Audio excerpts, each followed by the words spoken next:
4, 3. Hello, welcome to Concordia On-Air. My name is Allegra. And I'm Ingrid. And today on the show we have... In news, the impeachment inquiry. In sports, a superior soccer performance. And on A&E, the differences between Germany and America. All that and more on Concordia On-Air.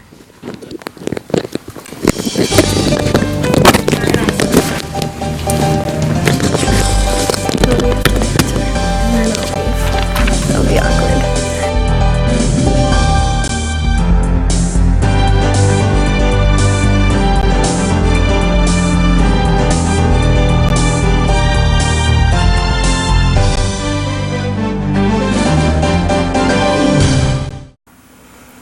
Welcome back. So Ingrid, how's your Wednesday been? My Wednesday was great. I got to spend all day outside.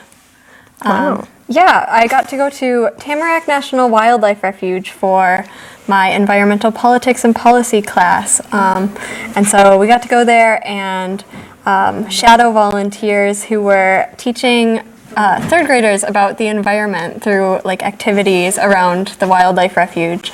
And I get to go back next week and actually teach kids about the wildlife and nature at that wildlife refuge. So Wow, that very sounds exciting. really exciting and an important job. It is so important. Is that part of a peak here at Concordia? That is part of a peak, yeah.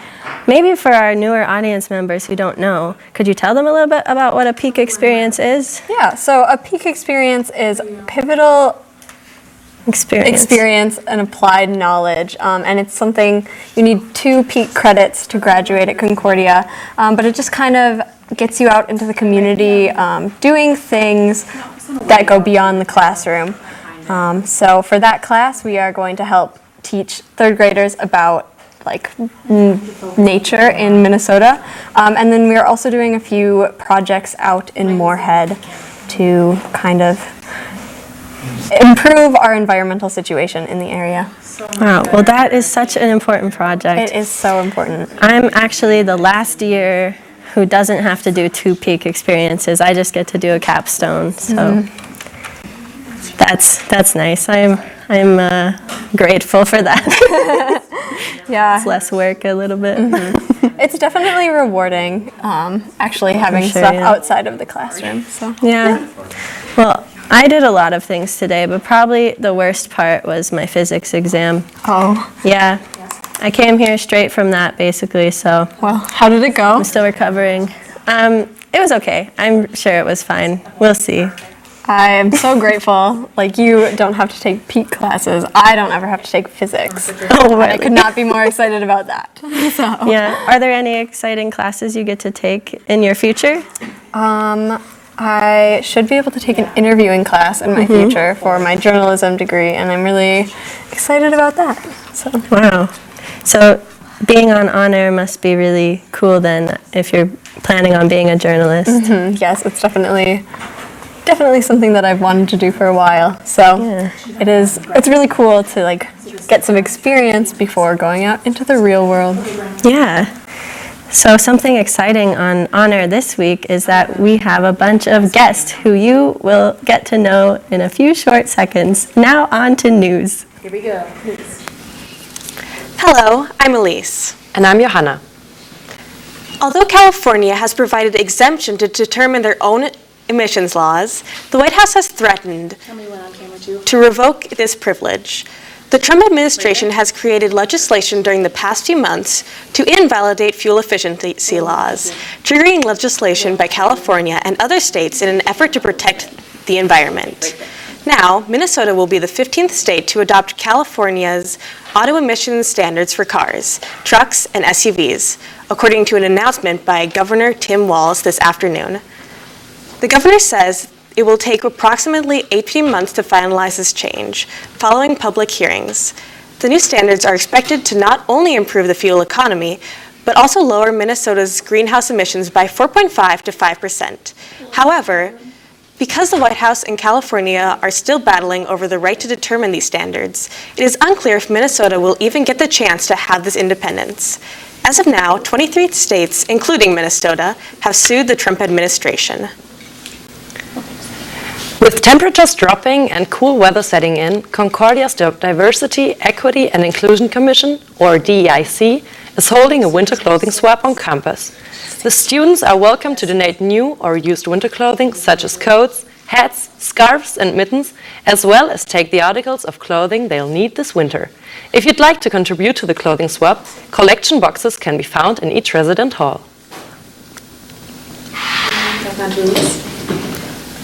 Next week, Concordia will be holding its 14th annual National Book Awards on campus.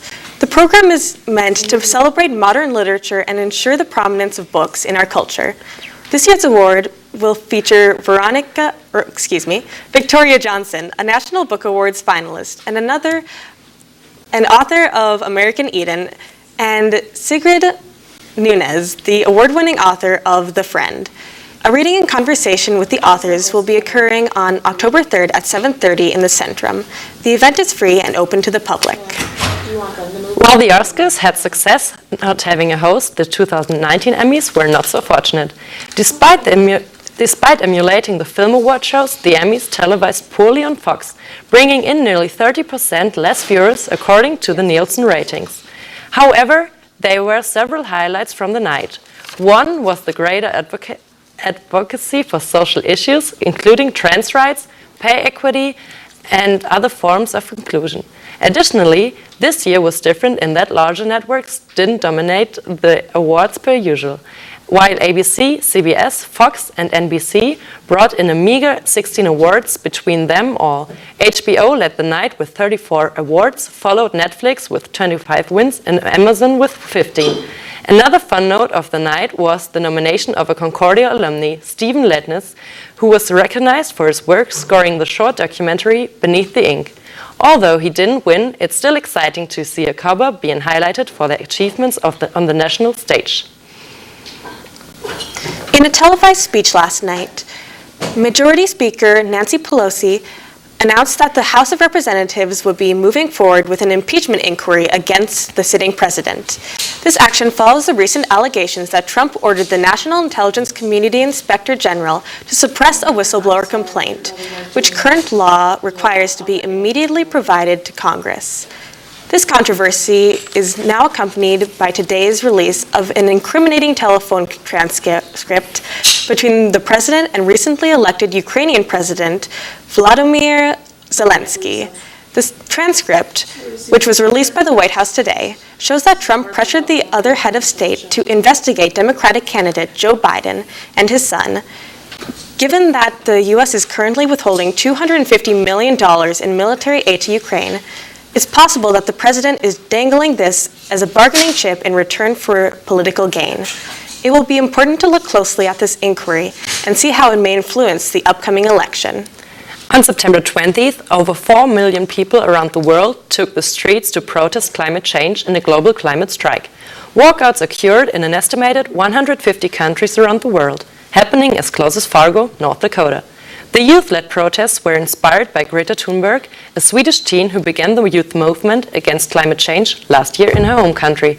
On Monday, she was given the opportunity to speak at the United Nations Climate Action Summit in New York, where she delivered an emotional speech calling out world leaders for not doing enough to stop the climate crisis.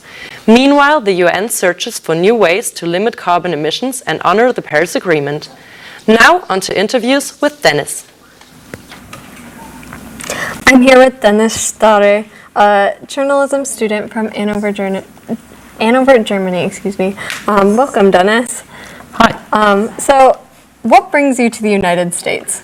So we are fortunate enough to be part of what was called the Capstone Project, where we did a short documentary film to send over here, and we took that opportunity to travel here as well and do another documentary about Fargo and Moorhead, and the other side of Minneapolis of Minnesota in Minneapolis and St. Paul. Sorry. Oh, very cool. So you spent before coming to Fargo, you spent the last couple of days in Minneapolis. How did you like that? I I really liked it. We had very interesting interview partners there to shoot for our documentary, and the city itself was, I mean, it's a big, bustling city. It was great. Did you have a favorite part about your visit to Minneapolis? We went into this small maker space, creator space thing, and the interviews we did there were great, and the St. Paul region itself was very, I don't know, it felt so honest. I really like that. Very cool. So how did your group get connected with Concordia? Through the Capstone Project. Again, our professor Suter was just great in organizing everything. We have two professors, Mr. Suter and Miss Brenning. I think one of them at least has a doctorate. I don't know which though.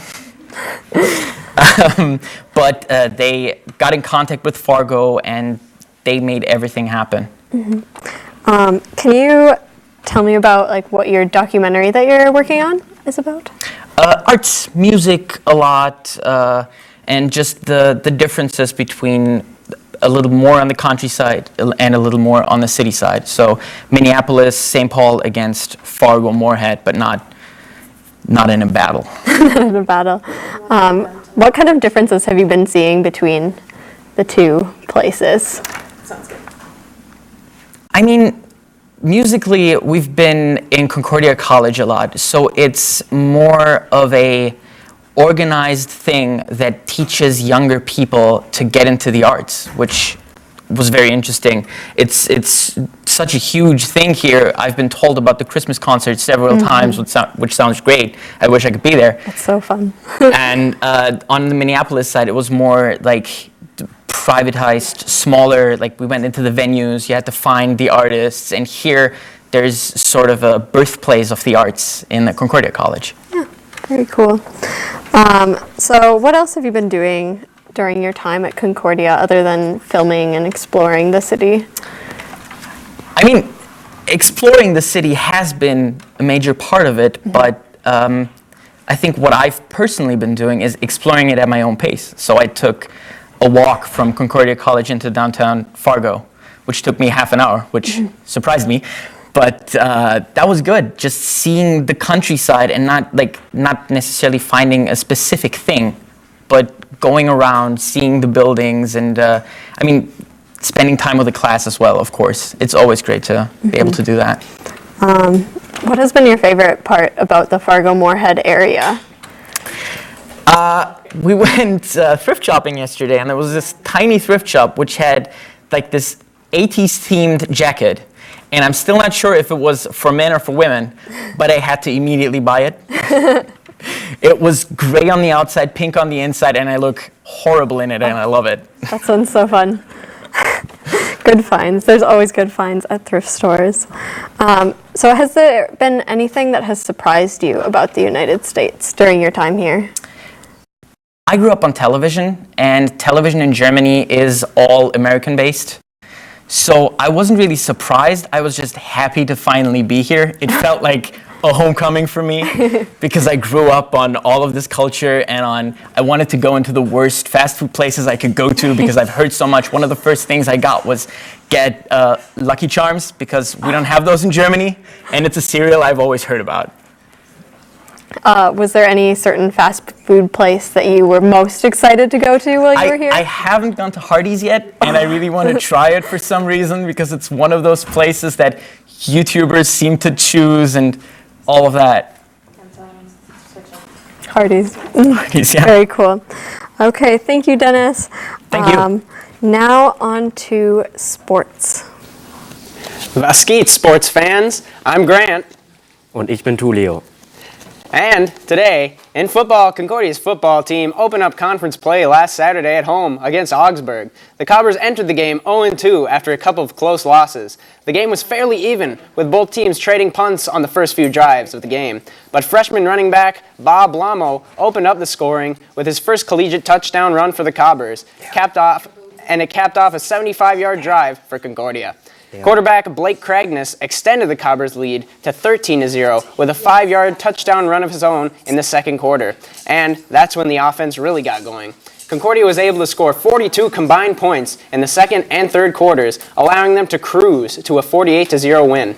This win marks the Cobras' first win of the season, bringing their record to 1-2 overall and 1-0 in MIAC play this year. On Saturday, Concordia's soccer team headed to Bethel University. One of the most up-and-down games in recent history, Concordia's men's team lost 4-3 in the final 2 minutes of play. The Cobras trailed 3-0 in the first 30 minutes of play, but then scored a trio of goals in the second half to tie the game. Bethel then won the game with 89 seconds left to go in the regulation. Cobras' women's soccer team also fell off Bethel. After the 4-goal first half by the Royals, the game was already decided. 2-5 the score after 90 minutes of play. On Sunday, the Cobras headed north and play Wisconsin Superior. Concordia's women scored a goal in the second minute of play, never trailed throughout the entire game, and shattered Wisconsin Superior 3-0 in a non-conference game in Superior, Wisconsin. Concordia's soccer team was stopped on a pair of point-blank chances in overtime and played to a 1-1 double overtime tie at Wisconsin Superior. Cobras returned to regular league action this Saturday. In volleyball, the Concordia's team traveled to Morris for a non-conference game against the University of Minnesota Morris. Unfortunately, the Cobras fell by a score of 3-1. Unlike last Wednesday against St. Catherine, Concordia just couldn't manage to come back to win in dramatic fashion. Every game was hotly contested, and none of the first 3 games were decided by more than 4 points. Brianna Carney led the Cobras in both kills and blocks with 9 and 7 respectively. This loss brings Concordia's overall record to 4-10 on the season and 1-0 in conference play. The Cobras will return to MIAC play tonight against number 18 ranked St. Thomas, who are 13-3 on the year. Concordia senior Katie Kruger and junior Bailey Claus gave the Cobras a 1-2 finish in Cobras women's golf first dual meet of the year against MSUM. Despite Kruger and Claus' impressive performances, the Dragons were able to win the meet by just 2 shots. Kruger was also able to catch her lowest 18-hole performance of the year, shooting at 80. Claus shot an 82, just 3 shots short of her season low 79. Concordia will head to Becker this weekend to compete in the MIAC Championship meet at Pebble Creek from September 28th to the 30th. The Cobras will open up the championship meet at 12:42 p.m. on Saturday. Now back to the host. Okay. Hello, I'm here with Dr. Ulrike Brenning from the Journalism University in Hanover. Willkommen. Hello, Allegra. Thank you for the invitation. Yeah, of course. So I'd just like to ask you, what are you doing here in Minnesota? Oh, that's a good question. What are we doing here? We do an exchange, our students, with your groups here. And we have the great opportunity to look how here study goes on and to compare and to bring our experience with your experience together. Thanks. We're glad you're here. What project that you've worked on has meant the most to you over your years as a journalist? In my career. So I have some films on documentaries, and the most important for me was a 5-year-long story about 2 composers who composes each an opera for the Opera House in Hanover.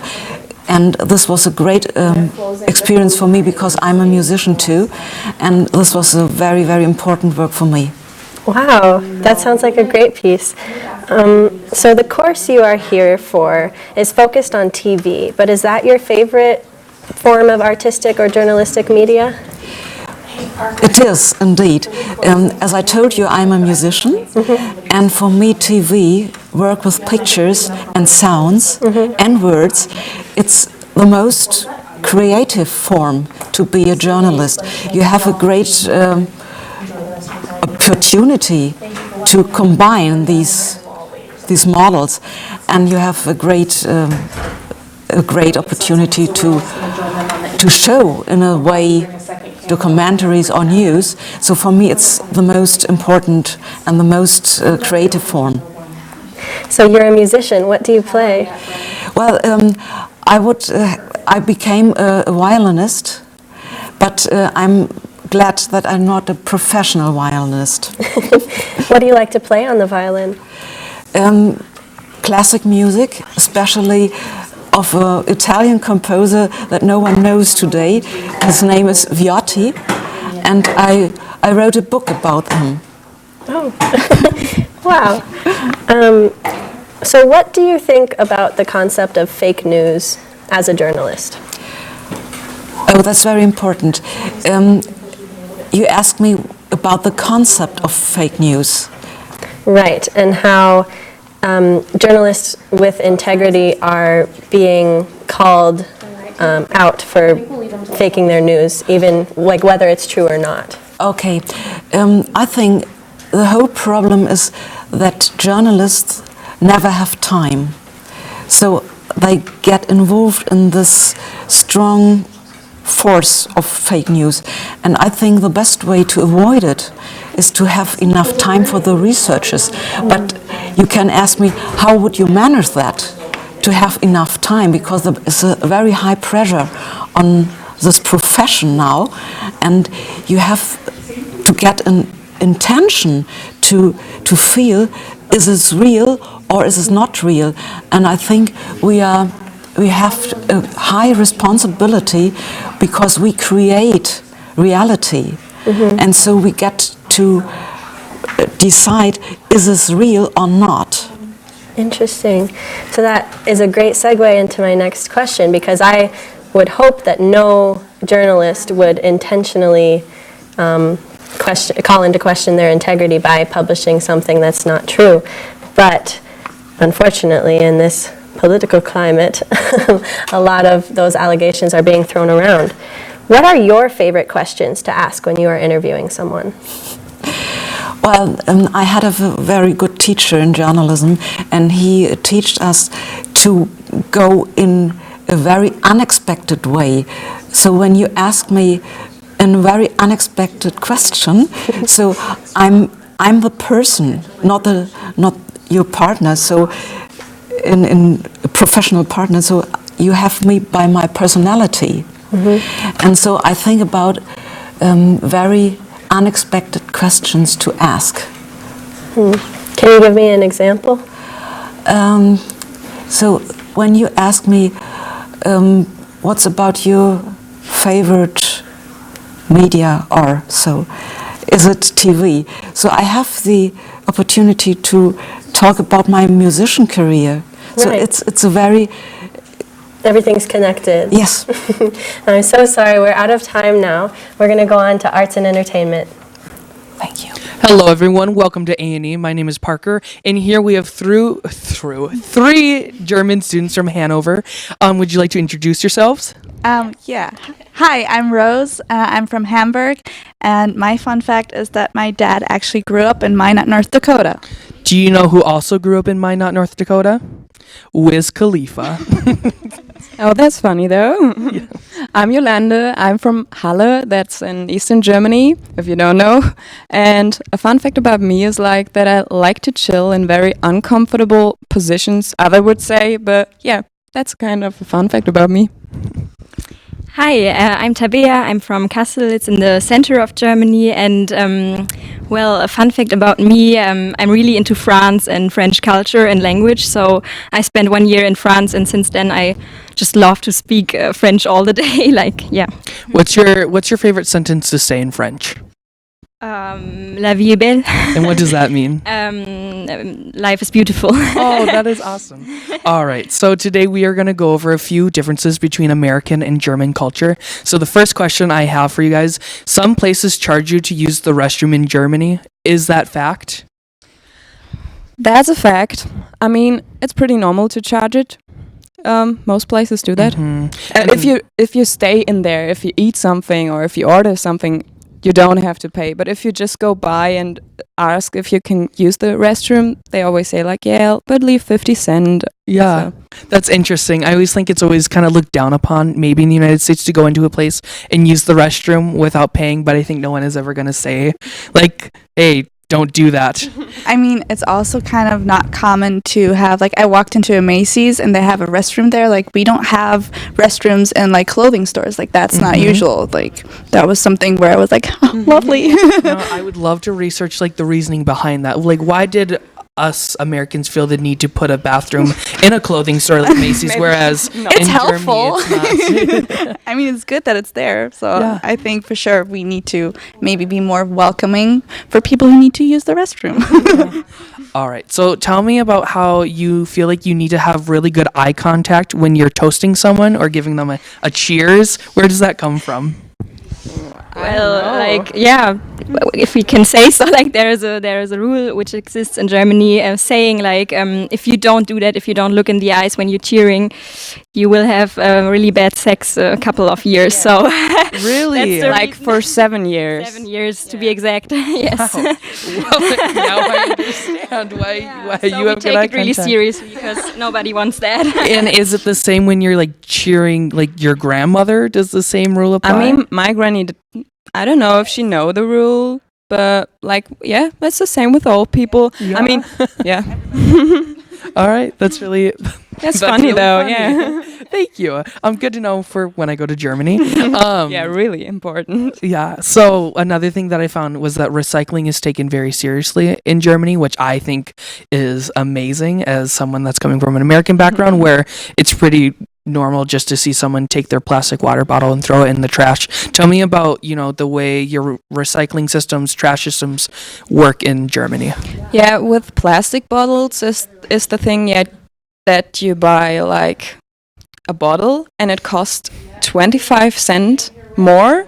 And if you bring it back to a recycle system place, you get the 25 cents back and it's going to be recycled. Like it's going to go into a new bottle, I think, or something, or in something made out of plastic. And then we got like paper recycle system. We got recycled toilet paper, recycled paper to write on, or something like that. Like it's a full recycle system. And I think the thing with the plastic bottles is unique in Europe. It's not the thing in the other European countries, I think. Someone else? Yeah, we also have a lot of trash cans, right? Like 3 or 4 at least, and we always like fresh things come in one and some different stuff plastic in the other one, so it's kind of complicated. Cool. I don't really have anything to add. No, that's Grab the okay. mic. One thing that well, I guess we should move on now. Thank you so much for coming on A&E Of tonight. It was really course. fun discussing some of the differences between. First, we're gonna everyone come up, all of the different students that we have here, and we're all gonna say goodbye. But what I would like you three to do is teach us all how to say goodbye in German. Auf Wiedersehen? Auf Wiedersehen oder Ciao oder Everyone practice first. What was the first one? Ciao. Ciao? Yeah, Oh! No. Ciao. No, it's German. All right, so everyone on 3. Tschüss. Tschüss. Tschüss. All right, everyone on 3 say tschüss. 1, 2, 3. Tschüss.